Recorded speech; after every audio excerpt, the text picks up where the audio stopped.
What's up guys? Reg Matablog. Andito tayo ngayon sa bayan ng Castilleos at may papasyalan tayong masarap na kainan dito sa tabi ng bahay ni Ramon Magsaysay. Ang mga hatid nilang pagkain ng mga lutong Batangas at kung ano-ano pang mga pagkaing Pilipino na talaga na binabalik-balikan. Kaya ano pang hinahantay natin? Tara na!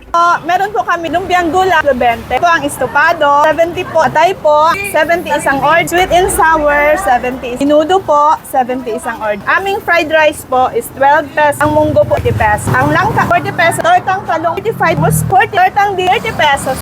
Kainan na! Pre, legit na Batanggenya si Mama. Titikman natin ang kanya Loming Batangas. Sabi ng Batanggenya, yun ang gawin natin. Ayan, ipusin natin. Sarap. So legit nga na Loming Batangas. So dito yung matagpuan niya Santa Maria Castilleos. Anong pangalan po ng shop? Batang Eatery to. Batang Eatery. Ayun, legit talaga. Batang Eatery. Batang Eatery. Wala pa kasi ako lumapakawang sign. Actually, matagal na po ako naghahanap ng Loming Batangas dito. Kumakain pa kami ng Loming Batangas sa Pampanga pa. Ito yung order natin guys para sa anak natin Pogi. Ayan. So, ang order natin is chicken with rice. Java rice to? Java rice. So, yung Java rice nila, magkano po yung Java rice? 12 pesos po. 12 pesos yung Java rice. Tapos yung chicken nila ay 25. 25 po. 25 pesos. Halagang 37 pesos guys. Ayan, meron ka ng busog sarap na chicken joy. Tikman naman natin ang kanilang chicken.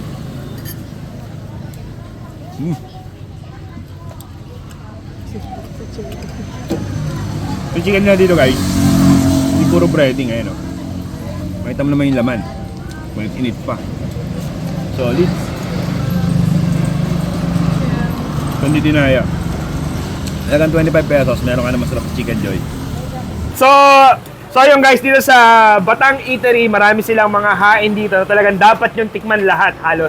So meron silang Anli Sabaw, meron po ba Anli Sabaw? May Anli Sabaw po. Anli Sabaw, tsaka Anli Smile ni ate, yan. Chicken nila guys, so talagang nakanet. So iwas sa langaw, ayan, talagang malinis. Suka nila guys para sa kanilang chicken. Batang Eatery, suka ang hinahalo.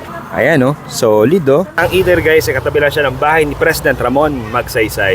At kung gusto nyo mapila ang probinsya feeling, so pasyaga dito sa Batang Eatery. Guys, kasama natin ang owner ng Batang Eatery, si Ma'am Yoni at Sir Rafael. Dito po sa Batang Eatery, nag-open po kami ng 6 AM. Yan, minsan naka 16, 17 recipe kami hanggang maubos. May pang-almusal, pang-lunch, Loming Batangas original. Opo, ang nagluluto po ay taga Batangas talaga. Ayan.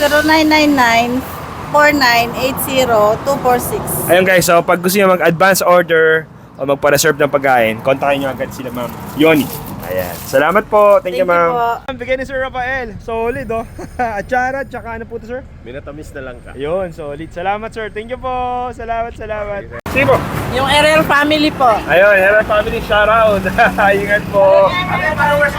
Sir, papatuloy ko yan. Ay, opo. Sige po. Ate, baka ipapatin siya ate. Wala papatin ate. Red lang. Opo. Ayan. So marami talaga umorder dito guys. Talagang marami sila suki. Ayan.